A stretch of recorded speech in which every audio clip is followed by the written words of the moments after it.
será que dá pra gente passar e vamos voltar? Porque acho que tem que não querer ver, eu nem você.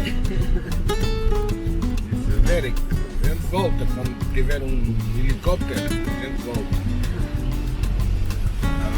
Eu falei, não sei lá, está de terra, sacolejo. Não, não importa sacolejar, não. Eu falei, eu não me importo, não me importar, imagina você.